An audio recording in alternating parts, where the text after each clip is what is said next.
అందరికీ నమస్కారం అండి. ముందుగా ఇక్కడికి వచ్చిన తెలుగు సినిమా అభిమానులందరికీ నా తరపున, మా యూనిట్ తరపున చాలా చాలా థ్యాంక్ యూ. ఈ ఈవెంట్ ఇంత లైవ్గా చేస్తున్నందుకు, ఇంత కలర్ఫుల్గా, ఇంత గోళతోటి.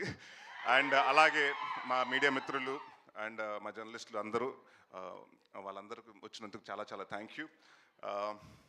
బచ్చల మల్లి దీని గురించి చెప్పాలంటే డిసెంబర్ 27, 2021 లవ్ యూ అమ్మా. సో ఆ రోజు నాకు వచ్చి చెప్పడం జరిగింది. దాని తర్వాత అప్పటి నుంచి ఇప్పటి వరకు దాదాపు 3 సంవత్సరాలు పట్టిందండి. ఆ 3 సంవత్సరాలు ఈ సినిమా గురించి చెప్పాలంటే ముఖ్యమైన వ్యక్తి సుబ్బు గారి గురించి చెప్పాలి. ఈ 3 years ఆయన దేని గురించి ఆలోచించలేదు, దీని గురించి తప్ప. సో అది నాకు బాగా నచ్చిందండి. చాలామంది చెప్తారు సినిమా కథ చెప్పినప్పుడు చాలా బాగా చెప్తారు, బట్ తీసినప్పుడు కూడా అలాగే తీయాలి. ఆయన ఎంత బాగా చెప్పారు, అంతకు మించి బాగా తీశారు. అండ్ అది నేను చాలా కాన్ఫిడెంట్గా ఎందుకు సినిమా చూశాను కాబట్టి నేను చెప్పగలుగుతున్నాను. అండ్ మేము చాలా డిస్కషన్ చేసాము. అంటే నా సినిమాల్లో అంటే మనకి తెలుస్తాయి కదా ముందు సినిమాల్లో ఏం తేడా వస్తున్నాయి, మనం ఎక్కడెక్కడ మార్చుకోవాలని మనం కూడా కూర్చొని అనలైజ్ చేసుకున్నప్పుడు చాలామంది నాకు చెప్పిన కంప్లైంట్, మీ సినిమాలో సాంగ్ సరిగ్గా ఉండలేదండి, సాంగ్ సరిగ్గా ఉండలేదని చెప్పారు. సో మీ ఇద్దరు ఫస్ట్ కూర్చుని అదే ఏమంటే చాలా రోజుల తర్వాత మనం వస్తున్నాం, ఒక సాంగ్స్ బాగుండాలండి, ముందు సాంగ్స్ ఇంపాక్ట్ చేయాలి. This is been the complaint I been hearing. అంటే ఆయన విశాల్ గారు దాదాపు 6 నెలల ముందు నుంచే, సినిమా స్టార్ట్ అవ్వకుండా 6 నెలల ముందు నుంచే కూర్చుని అన్ని సాంగ్స్ కంప్లీట్ చేశారు. సో ఆయనకి అలాగే విశాల్ చంద్రశేఖర్ గారికి చాలా చాలా థ్యాంక్ యూ. చాలా కష్టపడి చాలా ఇష్టపడి చేశారు సినిమా. అండ్ అందరూ అండి, ఇట్స్ నాట్ వన్ పర్సన్. అంటే జనరల్గా ఏమంటారంటే సినిమా బాగుందంటే ఆ లక్కో లేకపోతే ఇంకోటో అని కాదండి. ఇక్కడ అందరూ టీమ్ ఎఫర్ట్.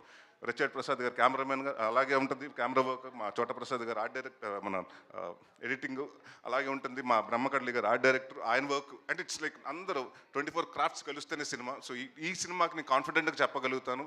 అంటే రేపు సినిమా చూసిన తర్వాత కూడా చెప్తారు, ప్రతి ఆర్టిస్ట్ గురించి మాట్లాడతారు, ప్రతి టెక్నీషియన్స్ గురించి మాట్లాడతారు. ప్రసాద్ బెహ్రా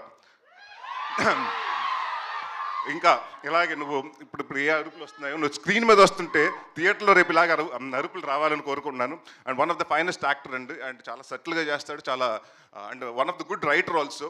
అండ్ నేను కూడా నిన్ను ఒక నెక్స్ట్ వెన్నెల కిషోర్ లాగో, లేకపోతే ఒక సత్య లాగో, వైవహర్ష లాగో ఒక పెద్ద స్థాయిలో చూడాలి. అండ్ డెఫినెట్గా ఐ నో 1-2 yearsలో నువ్వు డెఫినెట్గా మాకు కూడా డేట్లు ఇవ్వు, ఆ స్థాయికి బిజీ అవ్వాలని కోరుకుంటున్నాను. అండ్ మా మధు గారు ప్రతి చోట అంటే దేవుడు వరం ఇచ్చిన పూజ వరం లేనట్టు ఈయన డైరెక్టర్ ఓకే అన్నా కూడా ఈయన వెనకాల నుంచి మానిటర్ వెనకాల నుంచి ఇలాగ అంటుంటాడు. థర్డ్ ఎంపైర్ డిసిషన్ లాగా మేము ఆయన కోసం చూస్తూ ఉండాలి ఏం జరుగుతుందని. సో ప్రతిదీ అంటే ఆయనకి అంత పర్ఫెక్ట్గా ఉండకపోతే ఆయన ఒప్పుకోడు. సో ఎప్పుడు అదే చెప్పారు కదండి, అంటే పెగ్గు కాడి నుంచి అన్నింటిలో ఆయన చాలా దగ్గరగా పాత్ర చాలా పోషించారు. సో థ్యాంక్ యూ అండి. అండ్ ఎవరన్నా మర్చిపోతే మా హరితేజ గారు అండ్ ప్రవీణ్ గారు. అంటే మీరు ఇప్పటివరకు హరితేజ గారిని చాలా బబ్లీగా లేకపోతే ఎలా చూస్తుంటారు, ఇన్నోసెంట్గా. బట్ ఈ సినిమాలో డెఫినెట్గా అంటే హరితేజ గారు ఏంటి ఇంత ఏడిపిస్తగలుగుతారా, ఆవిడ ఏడిస్తే అంటే ఎంత పర్ఫార్మెన్స్ చేయగలుగుతా అంటే నేను, ఎందుకంటే ఎప్పుడు మనం ఆవిడని సెటైర్లు కానివ్వండి, కామెడీ వేలో చూసాం ఆవిడ చేసిన సినిమాలు కానివ్వండి. సో ఈ సినిమాలో ప్రతి యాక్ట్ చేసిన అమృత గారు కానీ నుంచి ప్రతి ఒక్కరు, ప్రతి ఆర్టిస్ట్కి అందరికీ చాలా మంచి పేరు వస్తుందని. అండ్ డెఫినెట్గా ఇది నా కెరియర్లో కొన్ని సినిమాలు ఉంటాయి, గమ్యం లాగా, అలాంటి నాంది లాగా. సో నేను నాంది చేసినప్పుడు ఎంత హ్యాపీగా ఉన్నానో ఈ సినిమాకి అవుట్పుట్ చేసినప్పుడు అంత హ్యాపీగా ఉన్నాను. అండ్ ఇంకొక విషయం చాలామంది క్లారిఫికేషన్ చెప్పాలండి. చాలామంది ఏంటంటే నేను ఓన్లీ సినిమా నరేష్ అన్నవాడు సీరియస్ సినిమాలే చేస్తున్నాడు, కామెడీ సినిమాలు చేయట్లేదని అనుకుంటున్నారు. నేను మీ అందరికీ మాటిస్తున్నాను, అది అపో తీసేయండి మైండ్లోంచి. నేను కంటెంట్ ఉన్న సినిమా చేస్తాను, కామెడీ సినిమాలే చేస్తాను. ఈ 2 సినిమాలు తప్ప వేరే సినిమాలు చేయను.